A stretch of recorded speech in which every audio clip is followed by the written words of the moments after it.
ప్రభు నామంలో మీ అందరికీ వందనాలు తెలియజేస్తూ ఉన్నాం. ఈ సమయంలో నేర్చుకోబోయేటువంటి అంశము, క్రైస్తవుడు పరలోక సంబంధమైన స్థలాల్లో జీవిస్తున్నాడు.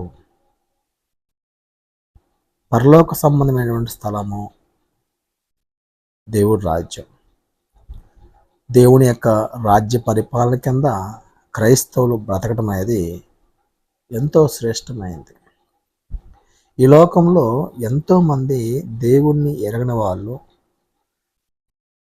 దేవుణ్ణి అంగీకరించిన వాళ్ళు జీవిస్తూ ఉన్నారు.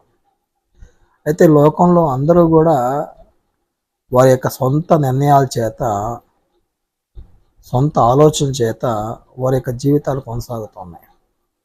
అయితే వారికి ఒక క్రమం లేదు, వారికి ఒక గురి లేదు, వారికి దేవుడి పట్ల ఉన్నటువంటి ఆయన సంకల్పం గురించినటువంటి అవగాహన లేకుండా వాళ్ళు జీవిస్తూ ఉన్నారు. అయితే అలాంటి వారు ఈ లోకంలో ఎంతోమంది తమ యొక్క జీవితాన్ని వ్యర్థంగా గడుపుతున్నారు. కారణం ఏంటంటే, వారు ఎందుకో సృష్టించబడ్డారో, దేని కొరకు వారు భూమి మీద బ్రతుకుతున్నారో వారికి తెలియదు. వారి ఆలోచనలన్నీ కూడా ప్రకృతి సంబంధమైన వాటి మీద మనసు పెట్టి వారు జీవిస్తూ ఉన్నారు. వారు తీసుకున్న ప్రతి నిర్ణయాలు కూడా దైవికమైనవి కావు. వారు తమ యొక్క దురాశలు అనుసరించి వారి యొక్క జీవన విధానాలు కొనసాగుతూ ఉన్నాయి. వారు ఏర్పాటు చేసుకున్నటువంటి మార్గాలన్నీ కూడా భౌతికమైనవే. వారు ఈ లోకంలో ఉన్నటువంటి ధనము, భోగము, ఈ ఇచ్చలతో కూడినటువంటి జీవితం మీద వారి యొక్క ఆశలు, ఆశయాలు, వారి యొక్క సాధన కొనసాగుతూ ఉంటుంది. అయితే వారి యొక్క ముగింపు చాలా ఘోరంగా ఉంటుంది. వారు ఈ లోకాన్ని విడిచి వెళ్ళిన తర్వాత, అనగా వారి ఆత్మలు తమ శరీరాన్ని విడిచిపెట్టిన తర్వాత ఈ శరీరము మట్టిలో కలిసిపోద్ది. అయితే ఆత్మ శాశ్వతం. శాశ్వతమైనటువంటి ఈ ఆత్మ ఈ భూమి మీద ఏం సాధించింది అనేది ఇక్కడ ప్రశ్న. దేవుడు ఏ ఉద్దేశంతో అయితే ఆ ఆత్మని ఈ శరీరంలో ఉంచాడో, ఈ సృష్టిని దేని కొరకు నిర్మించాడో, దాన్ని వారు గ్రహించకుండానే ఈ లోకములో తమ యాత్రను ముగించారు. దానివల్ల వారు నష్టపోయింది ఏంటంటే, ఇక ఎన్నడూ కూడా మానవ జీవితాన్ని వారు రాలేరు. కారణం ఏంటి అంటే, దేవుడు మానవునికి ఇచ్చినటువంటి జీవితం ఒక్కటే. ఈ లోకంలో చాలామంది అనుకున్నట్టుగా 7 జన్మలు 10 జన్మలు అనేవి లేవు. దేవుడు మానవునికి ఒకే ఒక జన్మ ఇచ్చాడు. ఆ జన్మ ఎంత శ్రేష్టమైందో మనిషి గుర్తించగలిగినటువంటి అవసత ఎంతైనా ఉంది. కానీ లోకంలో ఎక్కువ మంది ప్రజలు దేవుణ్ణి ఎరగని వారుగానే ఉన్నారు, దేవుణ్ణి అంగీకరించిన వారిగానే ఉన్నారు. కారణం ఏంటంటే, దేవుడు ఆయన సంకల్పాన్ని గుర్తించేటువంటి పరిస్థితి కొద్దిమంది మాత్రమే కలిగి ఉన్నారు. ఈ లోకంలో ఉన్నటువంటి వారి యొక్క కోరికలు, వారి ఆశలు, వారి ఆశయాలు, వారి నిర్ణయాలన్నీ కూడా ప్రకృతి సంబంధమైన వాటి మీద దృష్టి పెట్టడం వల్ల దేవుణ్ణి వారు ఎరగలేరు. ఆత్మ సంబంధమైనటువంటి ఆలోచనలను కలిగి ఉండటానికి ఇష్టపడేవారు మాత్రమే దేవుణ్ణి చూడగలరు. అందువలన మానవుడు ఈ లోకాన్ని విడిచిపెట్టిన తర్వాత వారికి ఉండేటువంటి పరిస్థితి చాలా ఘోరంగా ఉంటుందని యేసు వారు ఈ భూమి మీద ఉన్నట్టు చెప్పారు. అగ్ని ఆరదు, పురుగు చావదు. అంటే అగ్ని ఆరదు, వారి యొక్క ఆత్మలో చావు. వారు ఆ అగ్నిలో కారుతూ ఉండేటువంటి ఒక భయంకరమైనటువంటి స్థితి. ఈ పరిస్థితిని అధిగమించటానికి ఈ లోకంలో మనకించేటువంటి ఈ జీవితాన్ని మనము దేవుని సంకల్పానుసారంగా రూపొందించుకోగలిగితే, దేవుని ఉద్దేశాన్ని అనుసరించి మనం బ్రతకగలిగితే, మనము ఆ నరకం నుండి బయటపడేటువంటి అవకాశము ఉంది. నిత్య జీవాన్ని చేరుకునేటువంటి అవకాశం ఉంది. దేవుడితో పాటు సదాకాలము జీవించేటువంటి అవకాశం ఉంది. చాలామంది అవకాశాలు ఉన్నప్పటికీ కూడా మారు మనసు పొందనటువంటి ఒక స్థితిలోనే మనుషులు కొనసాగుతున్నారు. వారి యొక్క ఆత్మీయ జీవితము బలంగా ఉండకపోవటం. క్రైస్తవుడి యొక్క జీవితము ఒక అద్భుతం. దేవుడు ఏర్పాటు చేసినటువంటి సంకల్పాన్ని ఎరిగి బ్రతకటం అనేది ఒక ఉన్నతమైనటువంటి ఏర్పాటు. ఈ ఏర్పాటును అనుసరించి మనిషి బ్రతకగలిగితే వారి జీవితాలు ఎంతో ఉన్నతంగా ఉంటాయి.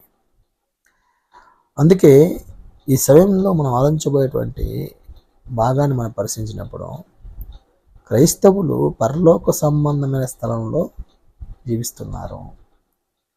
ఎప్పుడైతే ఒక వ్యక్తి లోకములో నుండి, ఆ పాపము నుండి, మరణం నుండి విడుదల పొంది క్రీస్తు యేసునన్నటువంటి జీవాన్ని, ఆయన యొక్క జ్ఞానాన్ని తెలుసుకోవాలనేటువంటి ఆలోచనతో ఎప్పుడైతే క్రీస్తునందు జన్మిస్తాడో, ఆ వ్యక్తి క్రీస్తులో ప్రవేశించిన తర్వాత అతని యొక్క జీవితాన్ని గురించి గ్రంథం ఏం తెలియజేస్తుందో మనం గ్రహించాలి. క్రీస్తు యేసులో బాప్తిసం పొందినటువంటి వ్యక్తి యొక్క జీవితము పరలోక సంబంధమైనటువంటి స్థలంలో జీవిస్తున్నాడు. వారు లోకానుసారంగా బ్రతకడానికి వీల్లేదు. లోకాన్ని అనుసరించి జీవించడానికి వీల్లేదు. హెబ్రీ పత్రిక 3వ అధ్యాయము 1వ వచనంలో, పరలోక సంబంధమైన పిలుపులో పాలు పొందిన సహోదరులారా, క్రైస్తవులు పరలోక సంబంధమైన పిలుపులో పాలు పొందినవారు. దేవుడు పిలిచేటువంటి పిలుపు దైవికమైంది, అది ఆత్మ సంబంధమైంది, అది ఈ లోకంతో సంబంధమైనటువంటి పిలుపు. మనుషులు దాన్ని గ్రహించవలసిన ఆవశ్యకత ఉంది. ఎవరైతే క్రీస్తునందు ప్రవేశిస్తున్నారో వారికి అవగాహన అవసరమైంది. ఏంటి అవగాహన అంటే, వారు పరలోక సంబంధమైనటువంటి పిలుపును అందుకున్నారు. అంటే వారు ఇక జీవించేటువంటి జీవితము ఆత్మ సంబంధమైనటువంటి జీవితంగా ఉండగలగాలి. వారు ఆలోచించే విషయాలు, నేర్చుకునే విషయాలు వారి జీవితంలో బలంగా వారిని క్రమపరిచేటట్లుగా, వారి ఆత్మీయ జీవితాన్ని మెరుగుపరిచేట్లుగా వారి జీవితం కొనసాగాలి. వారు చేసుకున్నటువంటి దేవుడితో నిబంధన చాలా శ్రేష్టమైంది. ఎప్పుడైతే క్రీస్తులో బాప్తిసం పొందుతున్నాడో దేవుడితో నిబంధన చేసుకుంటున్నాడు. నాయనా, నేను నీ కుమారుడు ఉంటాను, నువ్వు నాకు తండ్రిగా ఉండు. నీ నీ ఆజ్ఞలను, నీ కట్టడలను, నీ నియమాలను నా హృదయం మీద నేను రాసుకుంటాను. నీ చిత్తాన్ని బట్టి నేను జీవిస్తాను. దాన్ని బట్టి దేవుడు మన పాపాలను క్షమిస్తున్నాడు. ఆ నిర్ణయము, ఆ ఒప్పందము, ఆ విధానాన్ని బట్టి మన పాపాలను దేవుడు క్రీస్తు యేసునందు ఉన్నటువంటి రక్తము చేత క్షమించి మనల్ని పరిశుద్ధపరిచి నీతిమంతులుగా చేస్తున్నాడు. దేవుడితో సమాధానము అనేటువంటి ఒక బంధాన్ని ఏర్పాటు చేసి, దైవికంగా మనం ఎదగటానికి కావలసినటువంటి ప్రతి ఏర్పాటు క్రీస్తు నందు ఏర్పాటు చేసి మనల్ని ముందుకు నడిపిస్తున్నటువంటి దేవునికి స్తోత్రం. ఎందుకంటే దేవుడు మన జీవితాల్లో ఏం కోరుకుంటున్నాడో దాన్ని మనం గ్రహించడానికి మన యొక్క జీవితం బలంగా ఉండాలి. శాశ్వతమైనవి ఏంటో, దేవుడు మన పట్ల ఎలాంటి జీవితాన్ని కోరుకుంటున్నాడో, యేసుక్రీస్తు వారు మన జీవితంలో ఏం ఆశిస్తున్నాడో మనం దాన్ని చూడగల గ్రంథంగా. అందుకే ఎఫెసీ పత్రిక 2 అధ్యాయం 7 వచనంలో అక్కడ తెలియజేయబడినటువంటి లేఖనాన్ని మనం ఆలోచిస్తే,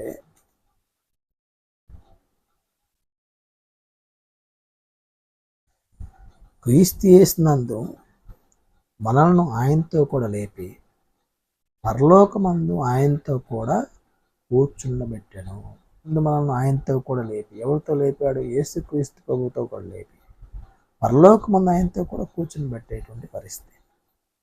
అంటే ఎంత బలమైనటువంటి లేఖన సందేశమో ఒకసారి మీరు పరిశీలించండి. ఈరోజు మన జీవితాల్లో మనం ఆలోచించేటువంటి ఆలోచనలు కానీ, నిర్ణయాలు కానీ దేన్ని ఉద్దేశించి ఉంటున్నాయి, దేన్ని ఆధారం చేసుకుని పోతున్నాము. మనం ఉదయం లేసిన కాంచి రాత్రి పడుకునే వరకు ఈ శరీరం గురించి, ఈ శరీరాన్ని అవసరతల గురించి, ఈ శరీర కోరికల గురించి మనం తప్పిస్తూ ఉంటాం, ఆలోచిస్తూ ఉంటాం. కానీ క్రీస్తు యేసునందు ఉన్నటువంటి ఒక వ్యక్తి పరలోక సంబంధమైన స్థలంలో కూర్చుండబెట్టున్నాడు దేవుడు. మనము ఈ లోక సంబంధంగా ఉండకూడదు. ఆ లోకంలో ఉన్నాం, కానీ లోక సంబంధులుగా బతకూడదు. యేసుక్రీస్తు వారు మనకు మాదిరి ఆ విషయంలో. ఆయన పరలోకం నుండి ఈ భూమి మీదకి వచ్చి 33.5 సంవత్సరం పాటు ఆయన భూమి మీద జీవించిన తర్వాత ఆయన ద్వారా మనం నేర్చుకునే నీతి ఏంటంటే, ఆయన ఈ భూమి మీద అందరితో కలిశాడు, తిరిగాడు, తిన్నాడు, తాగాడు, పనుకున్నాడు, అందరితో మమేకంగానే ఉన్నాడు. కానీ ఆయన పాపం చేయలేదు. ఎలా సాధ్యం? ఎలా సాధ్యం? ఈరోజు మన జీవితాల్లో మనం ఒక సంఘజీవిగా మనం ఉన్నప్పుడు ఎవరేమనుకుంటారో, ఏం చేస్తారో అని ఏదో రకంగా కొన్ని అబద్ధాలు ఆడతాం, కొంత అక్రమంగా ఉంటాం, కొన్ని విషయాల్లో పక్షపాతం చూపిస్తాం. కానీ యేసుక్రీస్తు వారు దేవుని నీతిని బట్టి ఈ భూమి మీద బ్రతికాడు. ఆయన దుర్నీతిని ద్వేషించి నీతిని ప్రేమించాడు. ఎలా సాధ్యం అంటే, ఈ భూమి మీద యేసుక్రీస్తుకు వలె బ్రతికేటువంటి సామర్థ్యము మనలో ఉంది. మనం యేసు ప్రభులాగా బ్రతకడానికి కావలసినటువంటి సంపూర్ణమైనటువంటి నిశ్చేత భావము మనలో ఉంది. మనం దేవుడి కుమారులుగా బ్రతకగలం. దేవుడు ఆశించినటువంటి విధంగా మన జీవితాలను కొనసాగించగలం. పరలోక సంబంధమైన వ్యక్తులకు మనం బ్రతకగలం. అందుకే యేసుక్రీస్తు వారు ఈ భూమి మీద మనందరికీ ఒక మాదిరి కనపరిచి ఆయన పరలోకంలో దేవుడి కుడి పార్శ్వన కూర్చొని ఉన్నాడు. ఈరోజు మనందరికీ ఈ పాఠం వల్ల మనం నేర్చుకునే నీతి ఏంటంటే, క్రైస్తవుడు పరలోక సంబంధమైనటువంటి స్థలంలో నివసిస్తున్నాడు, దేవుని సన్నిధానంలో బ్రతుకుతున్నాడు. అంటే వారు ఈ లోక సంబంధులు కారు, పరలోక సంబంధులు. పరలోక సంబంధులుగా బతకటం అంటే ఏంటి?